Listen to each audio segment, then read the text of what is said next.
Greetings. So here we are in another edition of Blackstonian TV, and today the subject that we're going to talk about is the whole Occupy movement as it relates to the efforts that we did here in Boston, Occupy the Hood Boston, and as it also relates to Occupy the Hood, it's part of itself, Occupy Boston itself, the Occupy movement in general, and also Occupy the Hood nationally.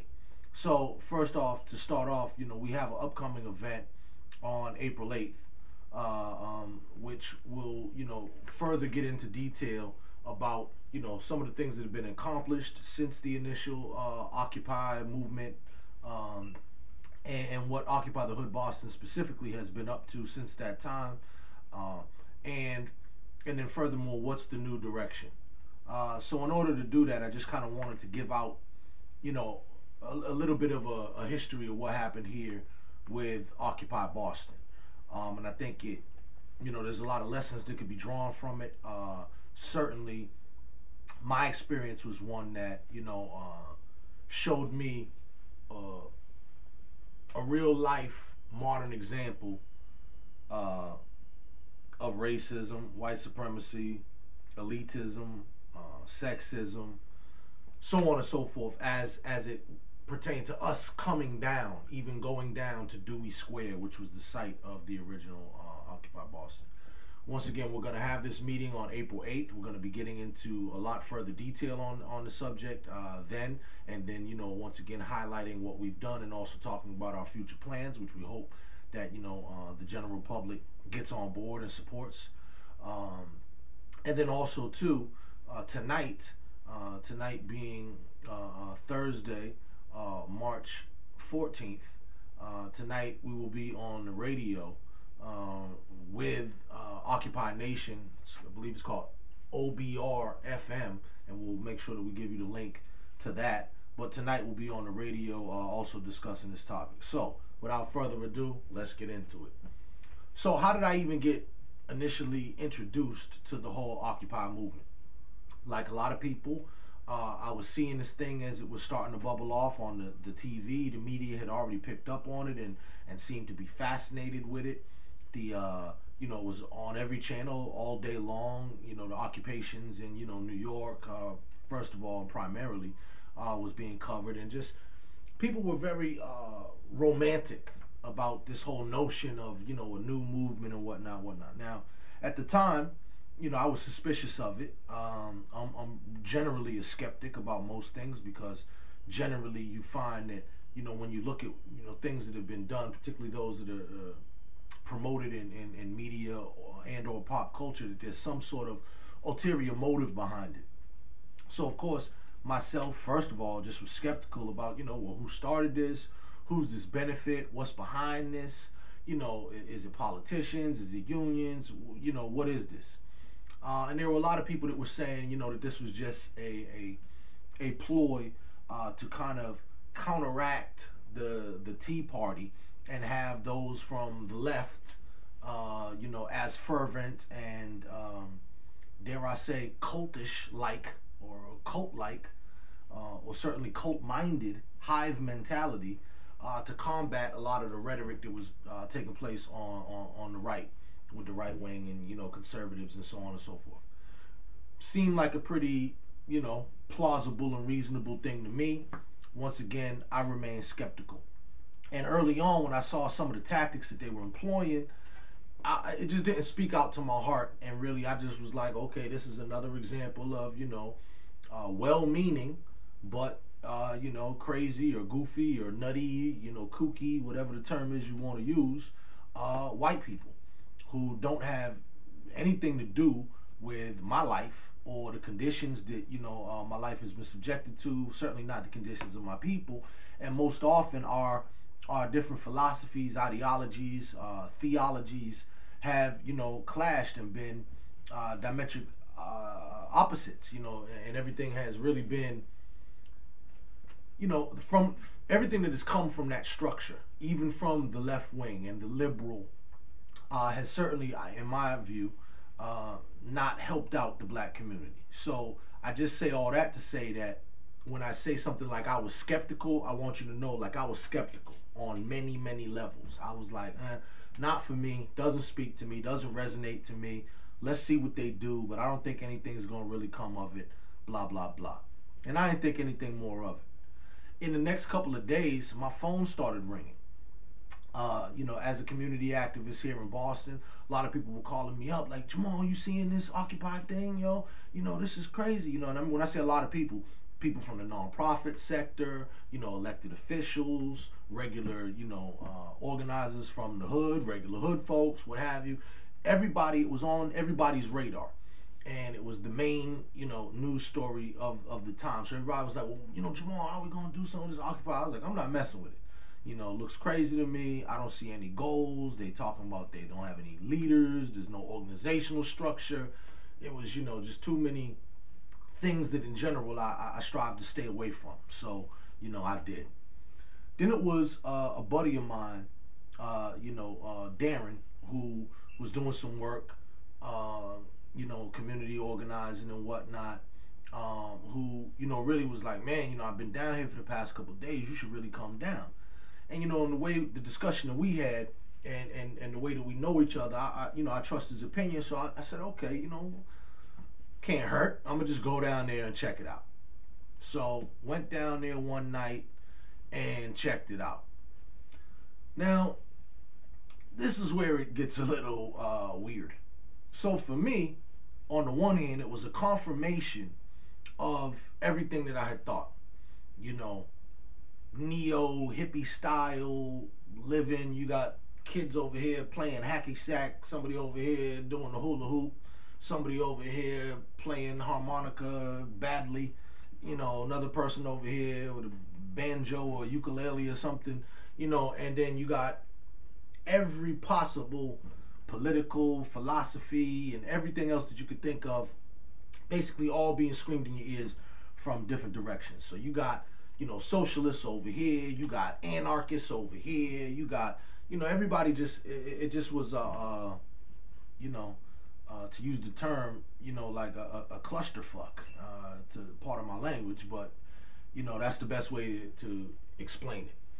Some, if they wanted to use a more politically correct term and give it a more, docile term, might say a gumbo, where everything came together. But I wanted to denote that there was a level of chaos there that I sensed from the very beginning, because it wasn't like a gumbo where everything is coming and contributing in this cohesive form and it's all, the onions are married to the peppers and they're married to the shrimp. No. It was certainly a chaotic environment, and it felt unorganized, undisciplined, uncommitted, uncontrollable from the very beginning. And me being the type of guy that I am, who has studied and learned, some of the techniques that I have, that's the antithesis of everything how we do stuff. Got to be a plan. There got to be a foundation. There has to be foundational principles. Somebody got to be accountable. There has to be some leadership, so on and so forth. So that was just foreign to everything. In any event, the other thing I noticed was that this moment was pregnant with possibility. And Minister Farrakhan, makes mention of that sometimes, and that terminology, pregnant with possibility or pregnant with potential. Sometimes you have to be able to sit back and look at something and realize outside of yourself, the possibilities of what could happen there. So if this was a way that American quote-unquote mainstream was going to get in the spirit of, revolution or, fighting back against the system and oppression and corporations and, all this type of stuff, then I was like, okay, well, that's good. I think that some of the ways that they are going about that might be a little nutty, but overall it's good. So when looking at it and looking at the mass of people that was down there, and primarily, me, Darren, couple other people of color, but primarily this was all white people. And then out of the white people, it was also primarily all white men. I took an interest of it. There's another YouTube video where many of y'all will see. I believe it was, might have been that day, but, went up and spoke to the crowd and addressed the crowd. And that was kind of the beginning of us saying, okay, we're going to use this as a vehicle to organize and to highlight and illuminate what we have already been doing under this umbrella of Occupy, which is now, the sexy word that everybody is focused on, blah, blah, blah. So by that time, the term Occupy the Hood had already been in the media, with Brother Malik out of New York had mentioned it. And then we had also saw Sister Ife out of Detroit with Occupy the Hood. The terminology Occupy the Hood worked for us. So we said Occupy the Hood Boston. Now, out of that, as I said, everybody that, that I was involved with, we already knew each other. Myself and Darren being the beginning of that. Then you got other people who we pulled in, who we've had, relationships with over the years, and people that we've already organized with. And all of us, whether together or separately, had already had our own experiences in politics, in organizing, traditional grassroots community organizing, and our own connections in the Boston circles of, social justice, criminal justice, juvenile justice, media contacts, we were no stranger. This wasn't our first time at the rodeo, so to speak. So when we came in and then, really asserting this thing, Occupy the Hood, like, okay, well, this is what we're going to do, and we're going to see how we could do it. Because our contention then and still now is, when they talk about this idea of the 99%, we are a high percentage of that 99% that is actually suffering under what it is that they claim to be against. So if you're talking about economics, no one has suffered in this country economically and been the victim of, corporate and big government, endeavors more than black and brown people in this country. That's not to say that poor white people did not suffer. They most certainly did. Once again, in my opinion, not like black and brown people in this country. Not to say we're going to play the game of comparing whose boo-boo is bigger than, each other boo-boo, but our boo-boo's bigger. So that's just one of those things that, to have any kind of conversation when you're dealing with people of different cultures, you have to begin on a level of respect to know that, Native Americans, black people, Latino people, brown people, have been the victims of America, capitalism, the corporations, government, so on and so forth, way worse than any other group of people, all right? But primarily when you were there at these occupied things, these were not even poor white people that you were dealing with. These are most likely what we ran into, the children of privilege, who were running things. You had a lot of people who were coming to the encampments, homeless people coming to just get some food and a place to just tent up or what have you, which, was a good thing at first. But in any event, when we noticed these things and we noticed the lack of structure and all this, it became a little bit more difficult day by day to work within this environment. The chaos began to take over. Now you got people such as myself and other activists and organizers throughout our community who on day to day deal with issues of violence, deal with, domestic violence, sexual abuse, substance abuse, addiction, housing issues, and so on and so forth. So it became, at least for me, I'm gonna speak for myself, it became for me very troublesome to go down to the occupation at Dewey Square in Boston, Occupy Boston, and walk through and witness some of the very things that we have to deal with on a daily basis. For me to walk by and witness a man putting his hands on a woman, that was difficult to do. For me to walk through and witness people openly drinking alcohol to excess, openly, shooting heroin or doped up on pills, when I'm bringing other people from the community, women, children, elders, to come down there, and somebody is running up to either offer us drugs or offer us a sexual favor, or ask us if we selling drugs. Since we, the black people from the hood, do we got any good drugs with us? So this stuff became more and more problematic. As I brought it up, nobody seemed to care. Now, simultaneously, we also have incidents where we were also trying to get involved with the various things that was going on. I remember one particular incident, we'll just use an example, but they had a media encampment set up. Media encampment was all white, lily white. And they all in there, were, doing interviews, CNN, satellite stuff, internet, da-da-da-da. Now, this is a lot of what we do and what we definitely have expertise in. And so we say, could we help out over here? And without making drawing this out, we were just shunned at every turn. And I mean, not only shunned, but here comes the racism and the white supremacy and the elitism, but looked at as if, how could you possibly contribute to what we're doing over here? Like, we got the media, we know the internet, and we're doing this and that. How could you possibly contribute to us on any kind of technological capacity? So it was really myself, many people on my team, I can speak for them because we had lengthy conversations about it, were very, we got dissed. And it was just very, it was kind of funny.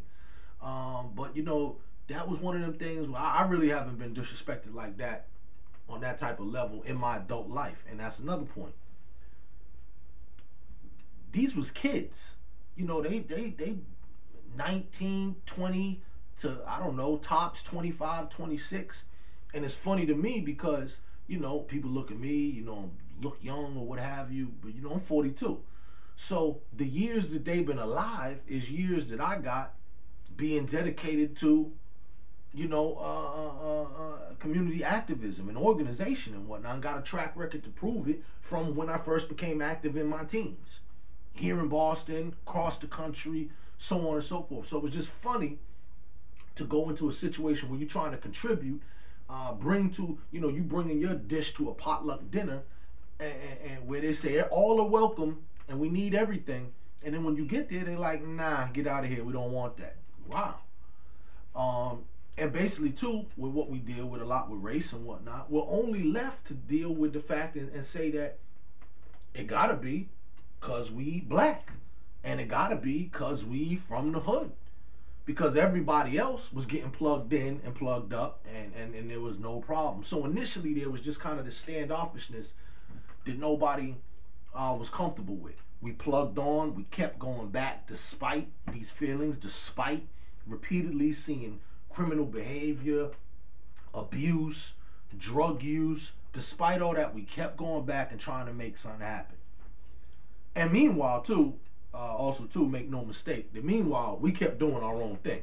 We were clear with that. If you look at the video, what I talked about the first day we was there, we was clear that, the liberation of black and brown oppressed people across the globe and here in America we were not looking for that to come through the Occupy thing. We were clear that we were using this as an umbrella to highlight what we had already been doing.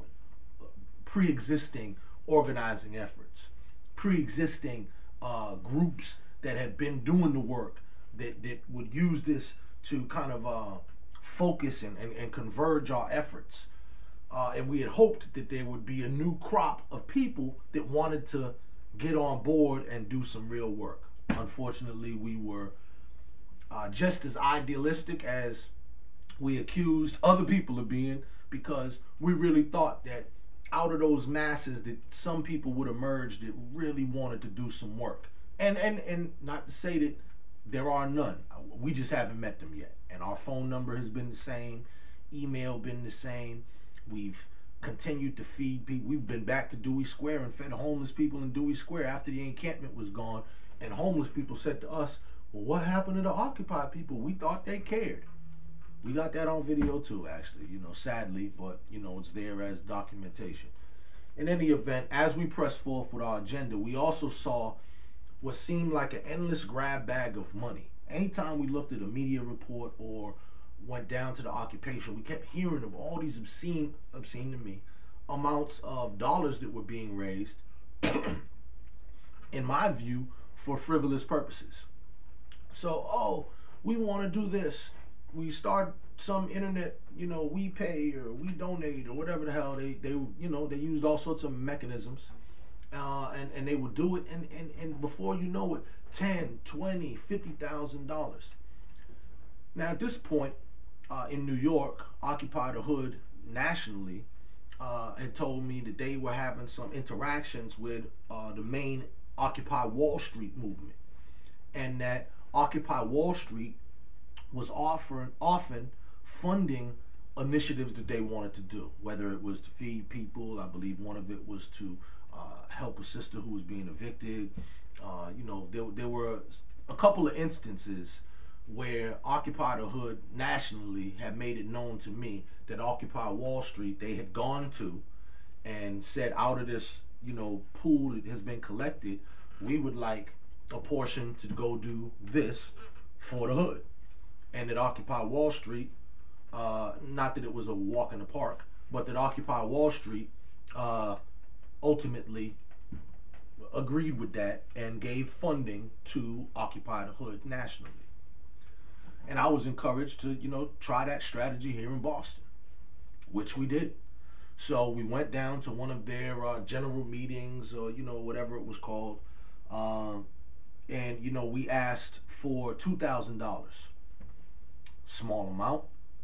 We asked for that to produce the newspaper that we had been producing, the Blackstonian, which most of you know is my newspaper, community. I said mine because it was my concept, the term, blah, blah, blah. But started off this community newspaper that's been going on now for over 10 years, since October 2002 was our first one.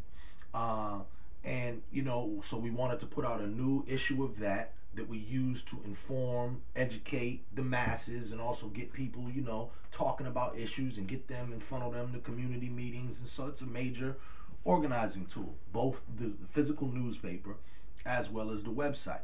So we wanted $2,000.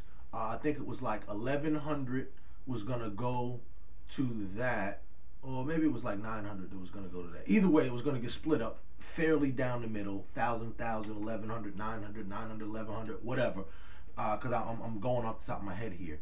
But it was going to get split down the middle, basically, to produce that newspaper, of which we would have had, 15,000 copies or something crazy like that. We would have swarmed the city and all the suburbs and blah, blah, blah, blah, blah. And then the other money was going to be used for this program that we were initiating to feed people.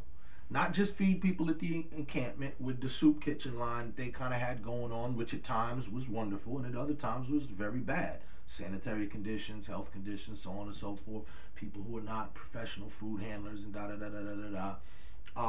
And also, too, weren't getting out into the hood. So this was basically a food fest for the people who were at the Dewey Square encampment, who encamped there, and the homeless people who were frequented the downtown area. It certainly was not reaching out into the areas, Roxbury, Dorchester, Mattapan, Jamaica Plain, South End, that we live, where we see this type of thing, pretty constantly. So we wanted to create some other stuff. So we asked for this money. Now, that was met with much skepticism. And when I say much skepticism, I was accused of being a thief. I was accused of wanting this money for myself, that I was just going to take this money. I was called all sorts of names. They were on all the little lists that went out, myself and others. Credibility was questioned, motivations. Once again, I can't say anything more than that. I was made out to be some sort of thief or con man, both really, that was trying to use this to get money to line my own pockets, which I found offensive, of course, but also funny, being that the people who were accusing me, many of whom were anonymous and, had, masks at events. You don't even know these people's real names, and they basically saying me in a group that says we have no leaders, no one's accountable, and they're saying to me, watch out for this guy because, he's going to take it all for himself, like calling in my accountability.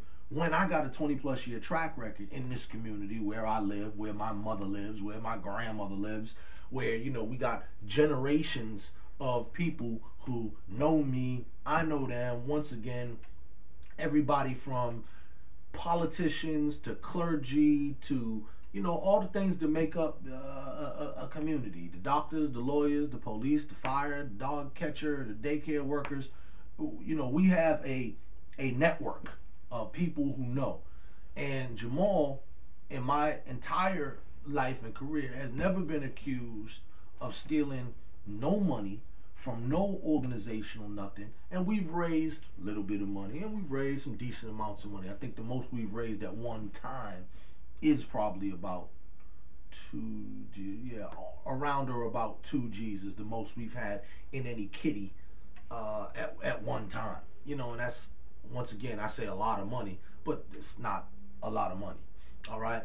Never been accused of taking so much as a dime. Matter of fact, I'm the guy who, at the end of the night, when we counting up money, and from our donations, we got $51.29. I'm the guy who says, give me the 29 cents, here goes $1, just to make it even. All right? I'm the guy who oftentimes has put in my own money, and I'm broke, America. All right? Put in my own money to see that somebody get fed or see that somebody got a place to stay. So I found it, once again, offensive, but also funny how somehow I was getting called into question when my track record is such that it was just amazing to me. The nerve of them to even, you know, these inexperienced, don't even know where they live, don't even know their real name, ain't even, you know, they're you know, teenagers and early 20s, and, you know, and they talking to somebody like me. Now, what's funny for me, now I felt how some of the elders felt when we was coming up questioning the elders, you know, so that little, analogy right there, just how now you can imagine how indignant some of these elders feel when the nerve of some little pimply faced kid gonna come up and, you know, question their motivations or whatever, and don't know, you know, they behind from their elbow. So now it was back on us. So felt very disgusted about that. Now, in the midst of all this, Occupy the Hood was basically born publicly in Boston. When I say publicly, by our first major event. So we took it away from Dewey Square. We invited people from Dewey Square to come down to Dudley. It was an open invitation, but we let people know what our kind of rules were. And there was a lot of disagreement about this from people at Occupy. There was a lot of disagreement with people who were in Occupy, but also, you know, tied to us within the People of Color working group, which, you know, had a lot of highfalutin ideas and, you know, boom, but I hadn't really seen anything manifest from that at that time or since then. You had a group of Latino people who came out, and they actually did a great job. I don't know what's going on for them currently, but they did a great job of organizing. Part of my accent, but Ocupemos El Barrio, which, once again, we had no problems with them. They did a great job. You know, initially, you know, there was some question of, like, you know, is this a black thing? Is this a, you know, whatever? My thing was, you know, we just trying to do it for the communities that we live in. I don't care if you live in Roxbury or Chelsea. You know, we got poverty, we got teen pregnancy, we got violence, we got substance abuse and addiction. You know, we got poor education, schools that are falling apart. You know, crazy bad access to health care. You know, you name it, unemployment, mass incarceration. We were dealing with the same issues, so to me it was all on the table, as opposed to these Occupy people who weren't dealing with really any of that, and really weren't trying to either. But in any event, I say all that to say that when we did our first event, which was October 21st, 2011, people were really like, oh, is this going to work? Da, da, da, da, da, da, da. Everybody, not everybody, a lot of people were very skeptical of the motives. We told them initially, look, this is our own organizational effort. We don't organize like you. We're not going to be going out there doing the little, whatever they were doing, the little finger wave things to show, you know, we agree, and, you know, having these little, the way that they did their to get consensus thing was just very cumbersome and non-productive. So there's certain things that we were just like, look, we're not doing that. That's not how people in the hood organize. We're not doing it. We don't like that. We're not doing it. Now, by the same token, though, we kept emphasizing, look, this is how it's going to be. It's going to be great. You're welcome to come. You don't want to come? Don't come. No problem. But if you want to come, it'll be here and you're welcome. Another one of the rules that we had that was very controversial was that white people weren't going to speak at our thing. Why? I just figured that they had been at Dewey Square by this time for, well over a month, and having their little sessions every day, multiple times a day, hour on the hour on the hour, about every issue under the sun. And what was underrepresented was the voices of people of color, Black, Latino, Asian, was the voices of women, was the voices of people who lived in Roxbury, Dorchester, Mattapan, Chelsea, Lynn, Worcester, Springfield, Brockton, urban environments where we had common problems and common issues and common organizing strategies. That's what I saw that was lacking in Occupy, so that's what we strove to do with our movement at Occupy the Hood. Man, we did this thing, and with all the skepticism and everything, it went off without a hitch. It was one of the greatest things that I'm proud to be involved with. Over 700 people there in Dudley Square, right in that little triangle of grass that's right in front of the new $14 million Boston Police Area B, Dudley Station, right in that little patch of grass, which is a memorial field named after a veteran or whatnot. But right in that patch of grass, we had like 700 people. We went and talked to the police because of their treatment of Occupy down at Dewey, which was basically that they allowed these white people to meet without permits and get away with a lot of stuff that, from my past working in the city, that I know was driving people crazy. Inspectional services and all this, open fires, all sorts of stuff they got away with. So I went to the police in Boston to tell them, look, we're doing this.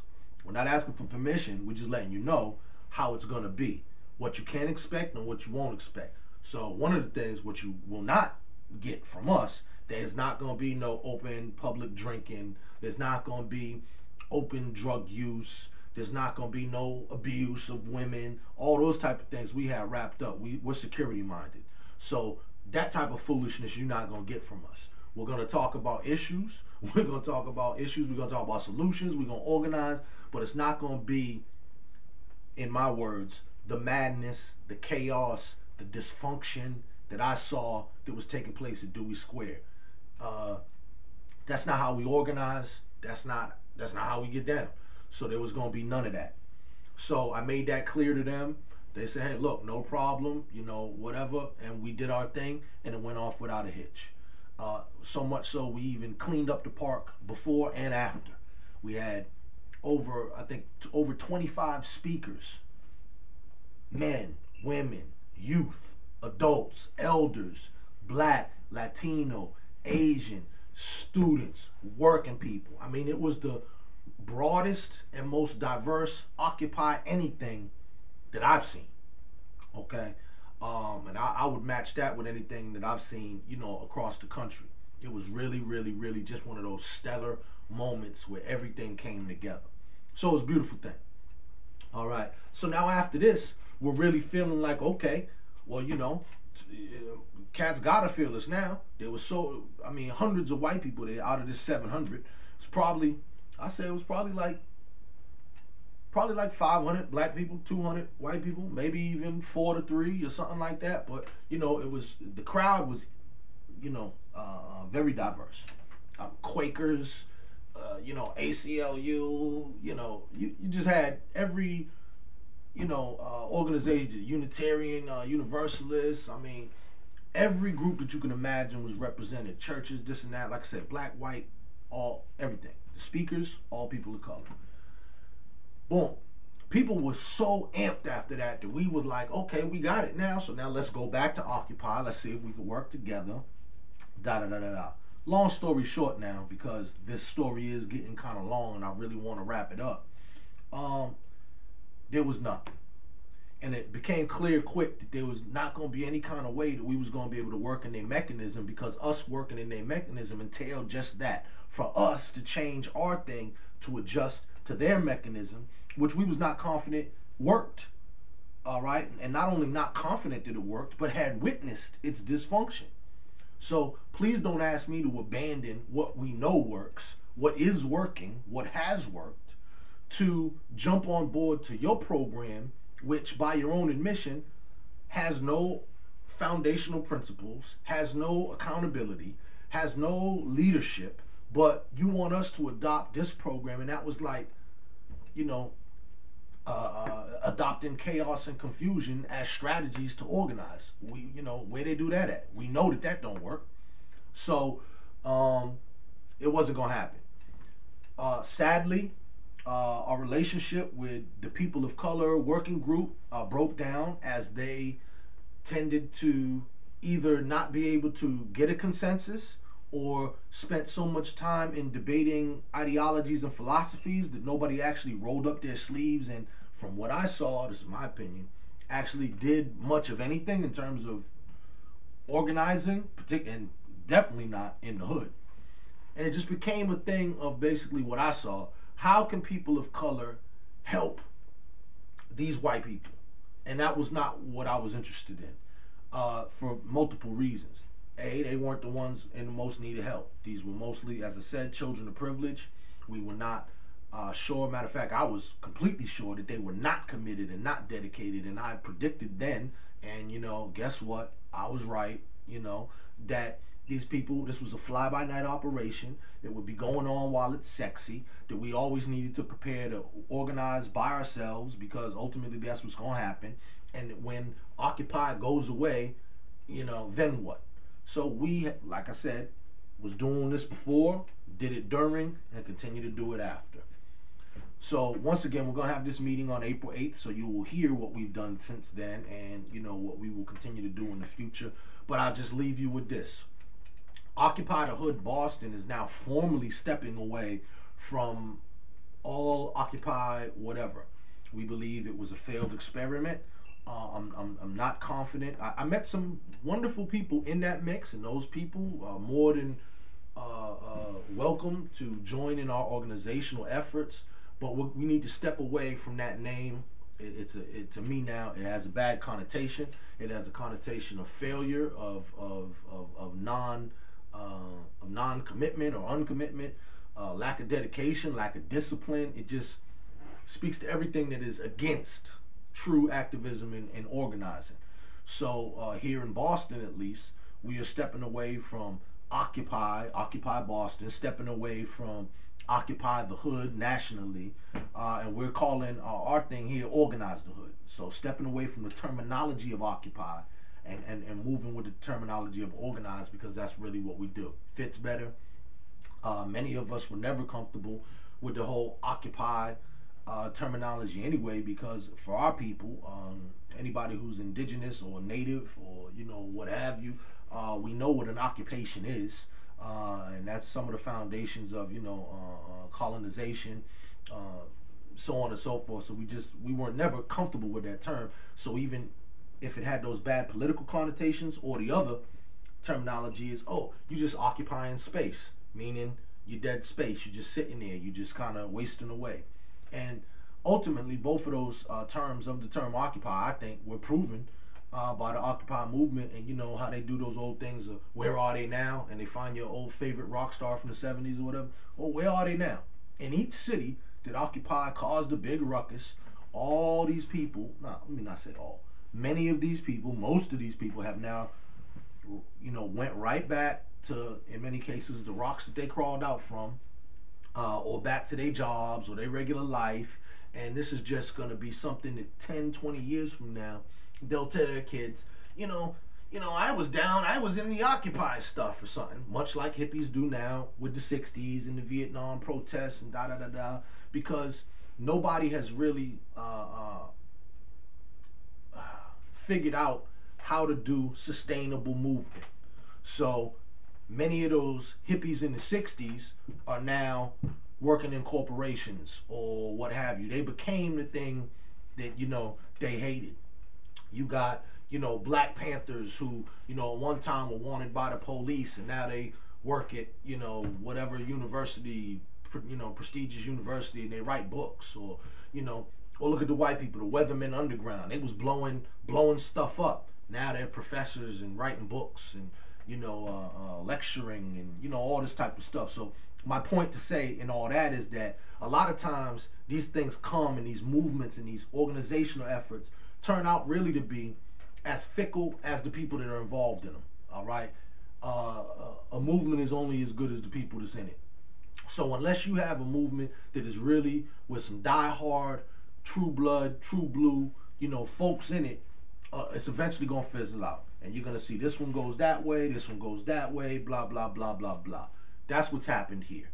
Occupy Boston, I think, is a prime example only because of our place in the nation of, the Boston Tea Party and all this type of stuff, basis of revolution. You got a lot of nonprofits up here, a lot of activists, a lot of organizing goes on up here. You got the prestigious universities and whatnot. And with all that, like I said, that moment, with all that potential at that moment, that what has come out of it? What does it now mean for the multiple visits that Cornel West made to Dewey Square, or Noam Chomsky, and, the free library that they had out there, and where's all that stuff now?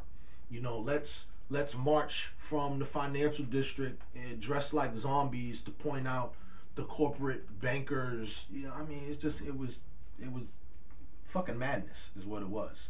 So we really are trying to step away from that, get back to really what we've been doing. And really, when I say get back, we never left, but just getting back in terms of the terminology and just moving away and stepping away from what now I think everybody would have to admit is a failed experiment, a missed opportunity at a movement. And now where some of these people, who may have been in question, I wonder, is that person sincere or really about this or whatever, like the kids say, are they really about that life?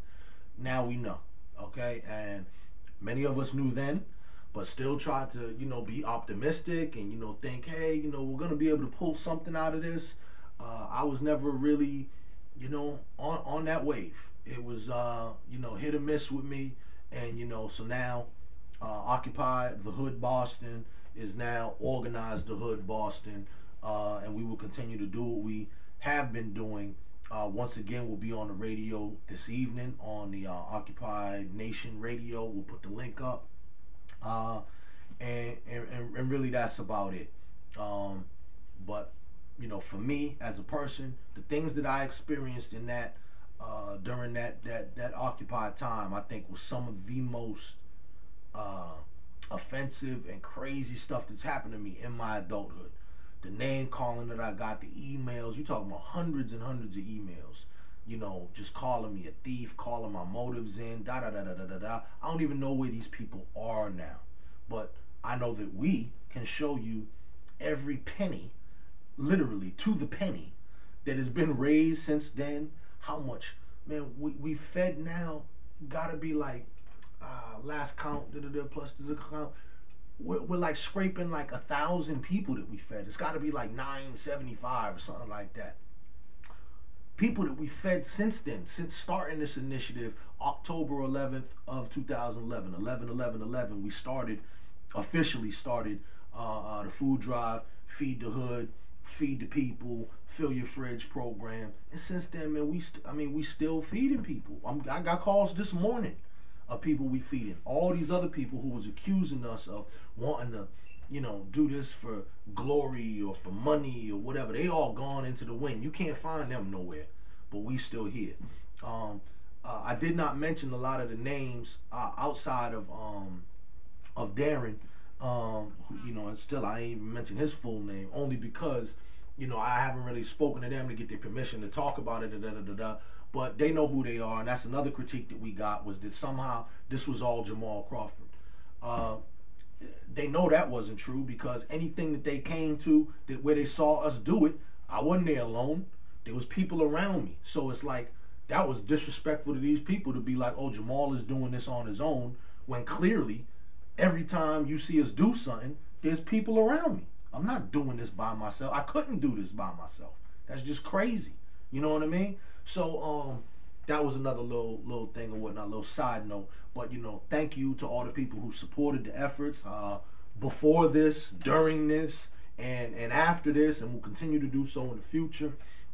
Thank you to all the organizations who stood by us, many of whom stood up. Some good white people too out there, some good white people who knew me previous to this, who heard the attacks on me, and who was like, you got the wrong guy with that one.